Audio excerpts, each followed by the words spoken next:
India alliance एक बहुत ही formidable challenger है आज की जो सरकार है उसके लिए, और ख़ास तौर पे देश की जनता 135 करोड़ आबादी भारत देश की इस इंडिया अलायंस की छतरी के भीतर समा जाती है। इंडिया अलायंस एक ऐसा गठबंधन है, एक ऐसा परिवार है जिसमें अन्य राज्यों से आने वाले नेता, राजनीतिक दल, अन्य संस्कृति, भाषा को रिप्रेजेंट करने वाले लोग सब एकजुट होकर एक उन सब का एक संगम बनता है। और देश की जनता को इंडिया अलायंस से बहुत उम्मीदें हैं। आज की जो सरकार है उसने भारत देश की जनता को महंगाई, बेरोजगारी, तमाम तरीके की बीमारियां लगा दी हैं, रोग लगा दिया इस देश में। इंडिया अलायंस से लोगों की उम्मीद है कि इंडिया अलायंस इन रोगों से भारत देश की मुक्ति कराएगा, निजात दिलाएगा और भारत को फिर से प्रगति की राह पर, उन्नति की राह पर आगे ले चलेगा। इसीलिए लोग बड़ी उम्मीद से इंडिया अलायंस और इंडिया अलायंस के नेताओं की ओर देख रहे हैं। हमारी पहली बैठक पटना में हुई जिसमें साथ आने का एक विचार बना, एक दृढ़ संकल्प सबने मिलकर लिया कि साथ आएंगे, एकजुट होकर लड़ेंगे। बेंगलुरु की जो बैठक हुई उसमें इस अलायंस के स्वरूप पे चर्चा हुई, इसका नामकरण हुआ और इंडिया अलायंस नाम का एक बहुत ही मजबूत गठबंधन बना। और आज थर्ड फेज की जो बैठक मुंबई में शुरू हो रही है, इसमें आगे का क्या एजेंडा होगा, क्या हमारे मुद्दे होंगे, हम लोगों तक वो मुद्दे कैसे लेकर जाएंगे, आने वाले समय का कैंपेन कैसे चलेगा, उन सारी चीज़ों पे विस्तार से चर्चा अवश्य होगी। और एक बात ज़रूर है कि जैसे हमने देखा कि इस देश में पहले भी एक बार 1977 के चुनाव में एक बहुत बड़ा मोर्चा बना, अलायंस बना, और उस अलायंस में देश की जनता साथ आई और उस समय की सरकार को इलेक्शन में हराया। ऐसा ही कुछ आज के दौर में हम देख रहे हैं कि तमाम पॉलिटिकल पार्टियां, लोग देश को बचाने के लिए, लोकतंत्र को बचाने के लिए, संविधान को बचाने के लिए साथ आ रहे हैं। और साथ आकर एक अहंकारी हिटलरशाही से चलने वाली सरकार को अवश्य हार मिलेगी और देश की जनता अवश्य जीतेगी। आप एनडीए की और बीजेपी की खास तौर पे बौखलाहट इसी चीज़ से देख सकते हैं कि वो लगातार हम पर, हमारे नाम को लेकर हमले कर रहे हैं। और इतने बड़े बड़े लोग, यहाँ तक कि प्राइम मिनिस्टर ऑफ इंडिया, जिन्होंने कॉन्स्टिट्यूशन ऑफ इंडिया के तहत अपना कार्यभार संभाला, इंडियन फ्लैग के नीचे खड़े होकर शपथ ली, प्रेसिडेंट ऑफ इंडिया ने उन्हें शपथ दिलाई, गवर्नमेंट ऑफ इंडिया के वो मुखिया हैं, सरकार में आने के बाद startup India, skill India, make in India, बढ़ेगा इंडिया, खेलो इंडिया, चलेगा इंडिया, न जाने कौन कौन सी स्कीम्स उन्होंने लॉन्च करी, नीतियाँ लॉन्च करी। आज उसी पार्टी को और उन्हीं लोगों को इंडिया शब्द से नफरत हो गई। आज ये हमारे अलायंस का जो कंपैरिजन है वो किसी आतंकवादी संगठन से कर रहे हैं क्योंकि उन्हें इंडिया शब्द से इतनी नफरत हो गई। ये नफरत नहीं है, ये उनकी बौखलाहट है। ये लोग डरे हुए हैं, घबराए हुए हैं कि कहीं ये गठबंधन सफल ना हो जाए।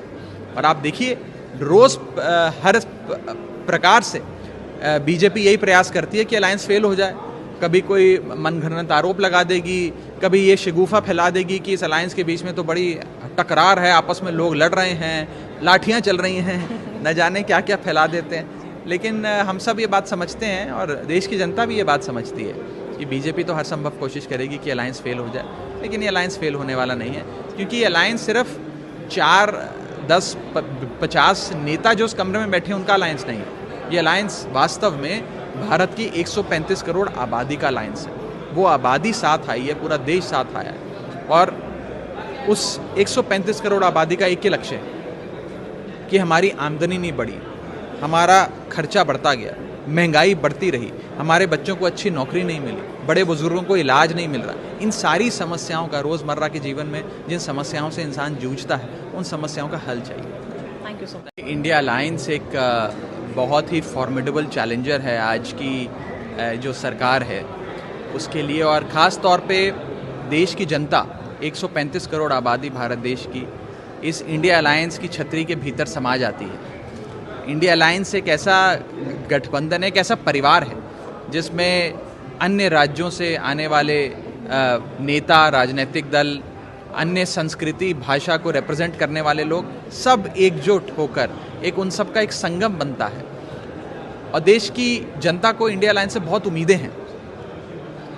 आज की जो सरकार है उसने भारत देश की जनता को महंगाई, बेरोजगारी, तमाम तरीके की बीमारियां लगा दी हैं, रोग लगा दिया इस देश में। इंडिया अलायंस से लोगों की उम्मीद है कि इंडिया अलायंस इन रोगों से भारत देश की मुक्ति कराएगा, निजात दिलाएगा और भारत को फिर से प्रगति की राह पर, उन्नति की राह पर आगे ले चलेगा।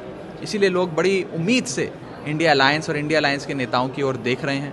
हमारी पहली बैठक पटना में हुई, जिसमें साथ आने का एक विचार बना, एक दृढ़ संकल्प सबने मिलकर लिया कि साथ आएंगे, एकजुट होकर लड़ेंगे। बेंगलुरु की जो बैठक हुई उसमें इस अलायंस के स्वरूप पे चर्चा हुई, इसका नामकरण हुआ और इंडिया अलायंस नाम का एक बहुत ही मजबूत गठबंधन बना। और आज थर्ड फेज़ की जो बैठक मुंबई में शुरू हो रही है, इसमें आगे का क्या एजेंडा होगा, क्या हमारे मुद्दे होंगे, हम लोगों तक वो मुद्दे कैसे लेकर जाएंगे, आने वाले समय का कैंपेन कैसे चलेगा, उन सारी चीज़ों पे विस्तार से चर्चा अवश्य होगी। और एक बात ज़रूर है कि जैसे हमने देखा कि इस देश में पहले भी एक बार 1977 के चुनाव में एक बहुत बड़ा मोर्चा बना, अलायंस बना, और उस अलायंस में देश की जनता साथ आई और उस समय की सरकार को इलेक्शन में हराया। ऐसा ही कुछ आज के दौर में हम देख रहे हैं कि तमाम पॉलिटिकल पार्टियां, लोग देश को बचाने के लिए, लोकतंत्र को बचाने के लिए, संविधान को बचाने के लिए साथ आ रहे हैं और साथ आकर एक अहंकारी हिटलरशाही से चलने वाली सरकार को अवश्य हार मिलेगी और देश की जनता अवश्य जीतेगी। आप एनडीए की और बीजेपी की खास तौर पे बौखलाहट इसी चीज़ से देख सकते हैं कि वो लगातार हम पर, हमारे नाम को लेकर हमले कर रहे हैं। और इतने बड़े बड़े लोग, यहाँ तक कि प्राइम मिनिस्टर ऑफ इंडिया, जिन्होंने कॉन्स्टिट्यूशन ऑफ इंडिया के तहत अपना कार्यभार संभाला, इंडियन फ्लैग के नीचे खड़े होकर शपथ ली, प्रेसिडेंट ऑफ इंडिया ने उन्हें शपथ दिलाई, गवर्नमेंट ऑफ इंडिया के वो मुखिया हैं, सरकार में आने के बाद startup India, skill India, make in India, बढ़ेगा इंडिया, खेलो इंडिया, चलेगा इंडिया, न जाने कौन कौन सी स्कीम्स उन्होंने लॉन्च करी, नीतियाँ लॉन्च करी। आज उसी पार्टी को और उन्हीं लोगों को इंडिया शब्द से नफरत हो गई। आज ये हमारे अलायंस का जो कंपैरिजन है वो किसी आतंकवादी संगठन से कर रहे हैं, क्योंकि उन्हें इंडिया शब्द से इतनी नफरत हो गई। ये नफरत नहीं है, ये उनकी बौखलाहट है। ये लोग डरे हुए हैं, घबराए हुए हैं कि कहीं ये गठबंधन सफल ना हो जाए। और आप देखिए, रोज़ हर प्रकार से बीजेपी यही प्रयास करती है कि अलायंस फेल हो जाए।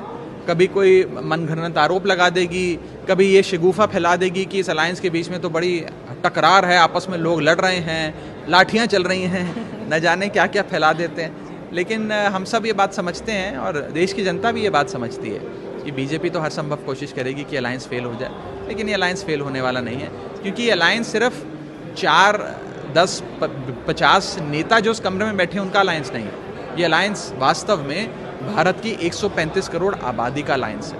वो आबादी साथ आई है, पूरा देश साथ आया है। और उस 135 करोड़ आबादी का एक ही लक्ष्य है कि हमारी आमदनी नहीं बढ़ी, हमारा खर्चा बढ़ता गया, महंगाई बढ़ती रही, हमारे बच्चों को अच्छी नौकरी नहीं मिली, बड़े बुजुर्गों को इलाज नहीं मिल रहा। इन सारी समस्याओं का, रोज़मर्रा के जीवन में जिन समस्याओं से इंसान जूझता है, उन समस्याओं का हल चाहिए। Thank you so much.